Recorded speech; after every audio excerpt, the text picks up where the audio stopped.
Mummy जी आज मेरे भाई की सगाई है तो मम्मी ने मुझे जरा जल्दी बुलाया है।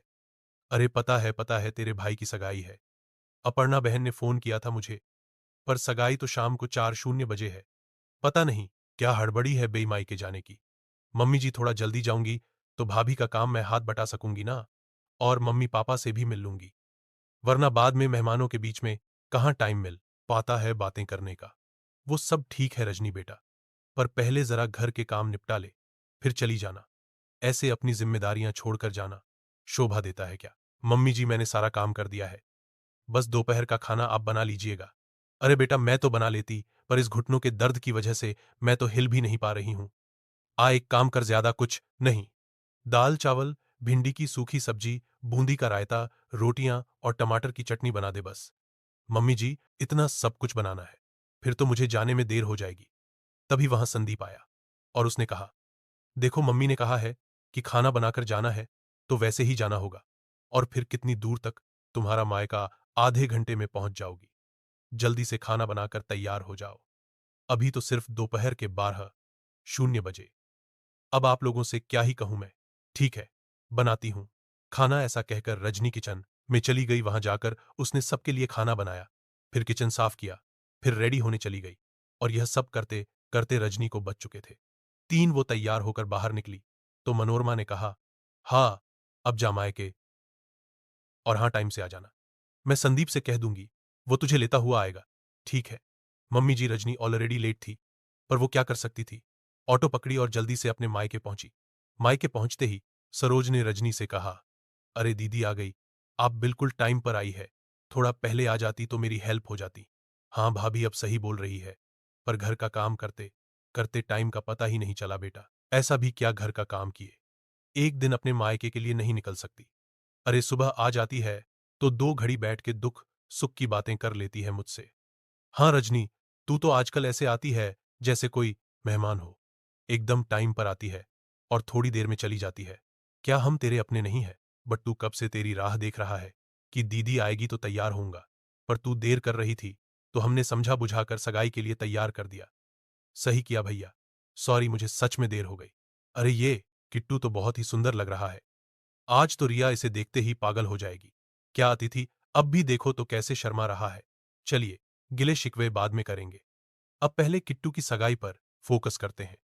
मुहूर्त निकला जा रहा है। हाँ रजनी सही कह रही है। चलो भाई मुहूर्त निकला जा रहा है। लड़की वाले भी कब से तैयार बैठे हैं। अब सब किट्टू की सगाई में लग गए। सगाई का फंक्शन खत्म होते ही रजनी वापस अपने ससुराल लौट आई। आज वो बड़ी दुखी थी। उसे अपने मायके जाने में देर हो गई थी और मायके में भी सबकी शिकायत भी वाजिब थी। कुछ दिन बाद रक्षाबंधन वाले दिन रजनी ने संदीप से कहा संदीप आज आप मुझे मेरे मायके ड्रॉप करते हुए ऑफिस चले जाइएगा प्लीज। वो क्या है ना मेरे हाथ में बहुत सामान है तो अकेले जाना थोड़ा मुश्किल हो जाएगा। अरे ऐसा क्या भर लिया बैग ना जो भारी हो गई बैग और तुमसे उठाई नहीं जा रही है। अरे आज रक्षाबंधन है ना तो मैंने सबके लिए गिफ्ट्स और राखियां ली है और मिठाइयां भी है। बस यही सब सामान डालते डालते बैग इतनी भारी हो गई। यह सब सुन रही पास में बैठी मनोरमा ने कहा अरे रजनी आज तो रक्षाबंधन है। नीलम भी अभी आती होगी संदीप को राखी बांधने।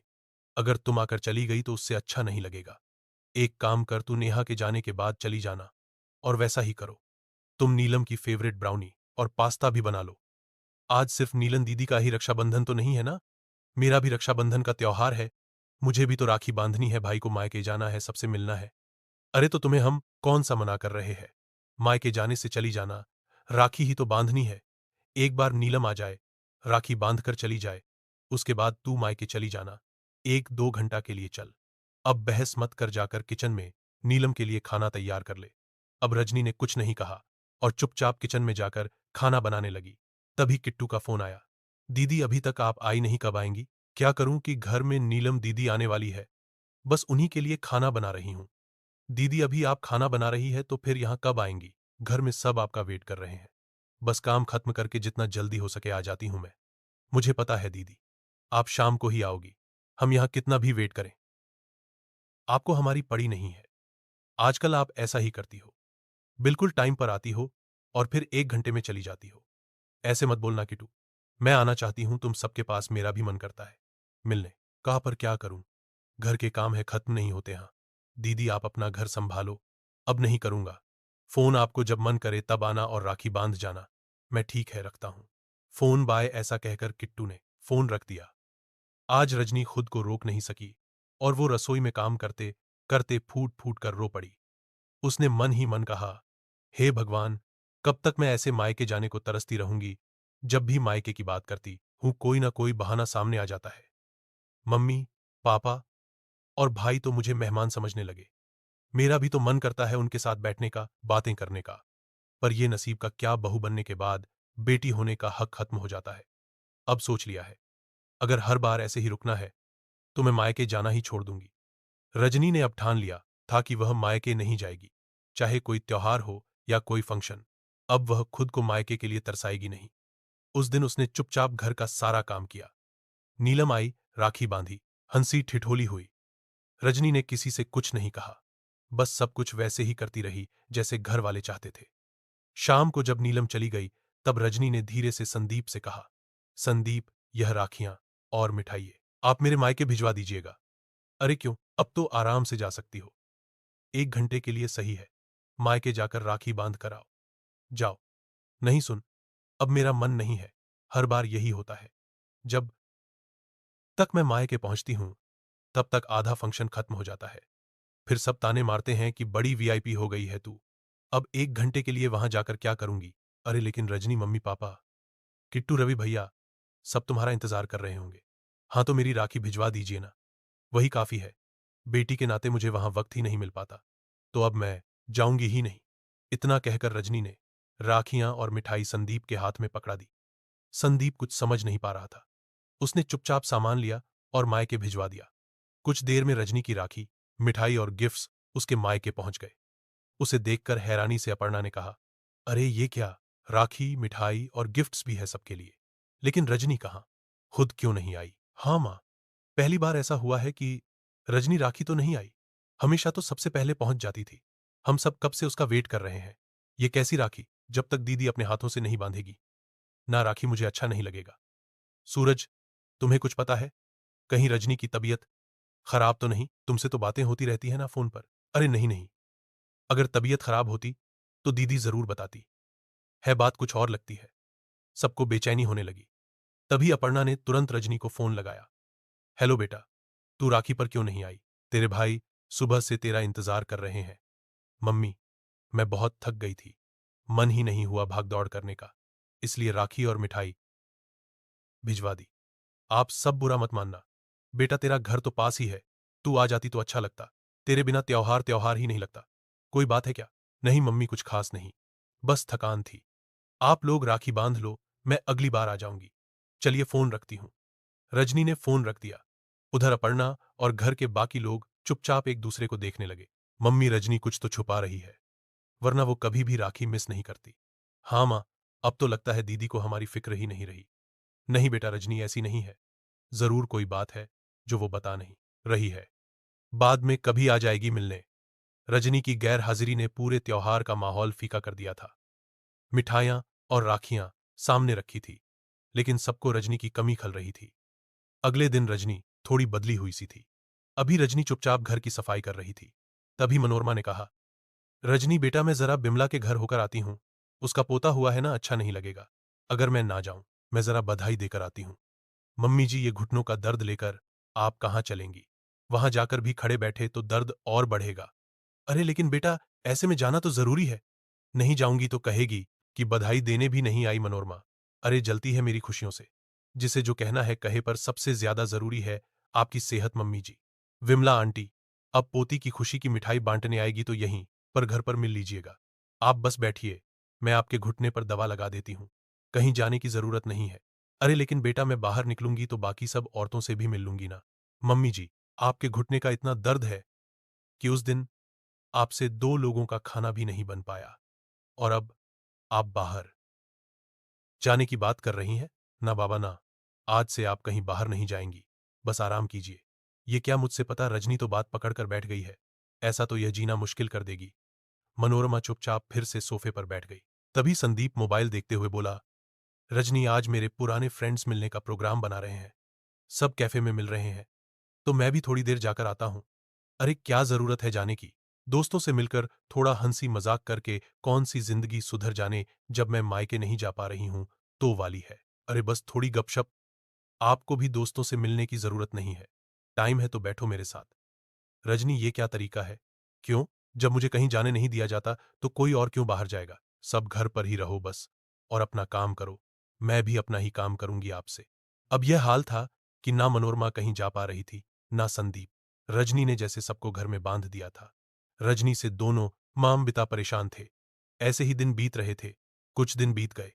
रजनी अब मायके भी करके लौट नहीं जा रही थी। वहां भी सब इस बात से इतने परेशान थे। एक दिन सभी हॉल में साथ में बैठे थे। तब रविति ने अपर्णा से कहा, मम्मी मुझे तो समझ में नहीं आता, यह रजनी को हुआऊंगा। इसमें जिंदगी सुधरने की क्या बात है? कुछ तो अपनी खुशी के लिए भी करना चाहिए। अच्छा आपकी खुशी खुशी और मेरी खुशी जिसमें है उसकी परवाह नहीं है। गपशप करनी है तो घर पर करो। क्या गया है? पहले तो हर फंक्शन पर टाइम पर पहुंच जाती थी। अब तो राखी पर भी नहीं आई। बस मिठाई और राखी भिजवा दी। और अब तो बिल्कुल आना जाना ही उसने बंद कर दिया है। हाँ बेटा, मुझे भी बहुत बुरा लग रहा है।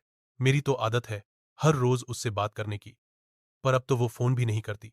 दो दो हफ्ते निकल जाते हैं। मैं ही फोन लगाऊं तो दो शब्द बोलकर रख देती है, मम्मी कहाँ, मैं बाद में बात करूंगी। दीदी को अब हमारी फिक्र ही नहीं है। पहले तो मुझे हर छोटी छोटी चीज पर सलाह देती थी। अब मैं कॉल करता हूं तो सीधा कट कर देती है। राखी पर भी बोली, थक गई हूं। अरे थक गई उनका क्या मतलब? देखिए मैं कहती हूं गुस्सा करने से कुछ हल नहीं निकलेगा। शायद ससुराल में काम ज्यादा बढ़ गया होगा, या हो सकता है किसी बात का दबाव हो। लेकिन सरोज, अगर काम ज्यादा है तो इतना भी क्या कि मायके आना ही छोड़ दे। फोन तक नहीं करती। क्या हम उसके अपने नहीं हैं? हाँ बेटा, मुझे तो लगता है रजनी कहीं हमसे नाराज तो नहीं है। शायद उसे लगता हो कि हम शिकायत करते हैं उसके लेट आने पर। और उस दिन ना किट्टू ने कुछ ज्यादा ही सुना दिया था उसे। अरे नाराजगी है तो सीधे सीधे बोल देना। ये क्या तरीका है कि आना ही छोड़ दिया? हो सकता है घर वालों ने ही उसे रोका हो, या शायद वो खुद ही अब मायके आने से बच रही हो। लेकिन असली वजह तो हमें पता करनी होगी। हाँ, अब चुप बैठने से काम नहीं चलेगा। हम सब उसके घर चलते हैं। वहीं जाकर देखेंगे आखिर मामला क्या है। सही कह रहे हो रवि बेटा, हमें सीधे जाकर उससे पूछना होगा। बात छुपाने से और बिगड़ेगी। हाँ मम्मी, मैं भी चलूंगा। दीदी से आमने सामने पूछूंगा कि आखिर उसके दिल में है क्या, क्यों कर रही है। ऐसा तो फिर तय रहा, कल हम सब एक साथ जाएंगे रजनी दीदी के घर। और वो भी अचानक सबने आपस में अब तय कर लिया था। अब सबकी बेचैनी और बढ़ गई थी। सबके दिल में एक ही सवाल था, रजनी आखिर क्यों अपने मायके से इतनी दूरी बनाने लगी। अगले ही दिन रवि, अपर्णा, सरोज और किट्टू अचानक रजनी के ससुराल पहुंच गए। उस समय रजनी आंगन में कपड़े सुखा रही थी। दरवाजा खुला और सामने अपने मायके वालों को देखकर वो हैरान रह गई। अरे आप लोग अचानक कोई खबर क्यों नहीं की? खबर देते तो तू फिर कोई बहाना बना लेती बेटा। इसीलिए सोचा सीधे ही चली आते हैं। क्या तू हमें देखकर खुश नहीं है? अरे मम्मी कैसी बात कर रही हो, मैं तो आप लोगों को देखकर बहुत खुश हूं। तभी मनोरमा भी वहां आ जाती है और सबको देखकर कहती है, अरे वाह, आप लोगों को देखकर बड़ी खुशी हुई। स्वागत है आप सबका। आइए आइए, अंदर आइए, बैठिए। सब हॉल में बैठ गए। हल्की फुल्की बातें हुई, लेकिन जल्दी ही रवि ने सीधा मुद्दा उठाया। रजनी, साफ साफ बता, तू हमसे दूर क्यों हो रही है? राखी से अभी तक तो मिलने नहीं आई, फोन भी नहीं करती। सच सच बता, आखिर मामला क्या है भैया? मैं क्या करूं? मेरे घर वाले मुझे मायके जाने ही नहीं देते। हर बार कोई ना कोई बहाना बना देते हैं, इसलिए मैं मायके नहीं जा पाती। अरे ये क्या कह रही है रजनी? क्यों अपने मायके वालों के सामने झूठ मूठ बदनाम किए जा रही है? हमने कब रोका तुझे? हाँ रजनी, कैसी बात कर रही हो?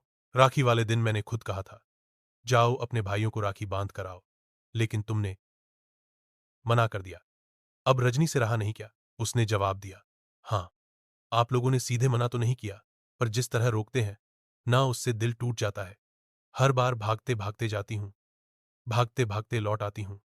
दो घड़ी अपनी मां के पास नहीं बैठ पाती, भाइयों से ढंग से बात नहीं कर पाती। मायके में मौसी, चाची, रिश्तेदार सब होते हैं, सब ताने मारते हैं। अरे तू तो बड़ी वीआईपी हो गई है, अब मायके आने का भी टाइम नहीं मिलता। आप सबको क्या पता ये ताने कितने चुभते हैं। अरे बेटा, तूने हमें पहले कभी क्यों नहीं बताया? अकेले ही सब कुछ सहती रही। बहन जी, ये बात तो ठीक नहीं है, आप बहुत गलत कर रही हैं। अरे हद हो गई। अब रजनी हमारे घर की बहू है तो घर की जिम्मेदारी तो निभा कर ही जाएगी ना मायके।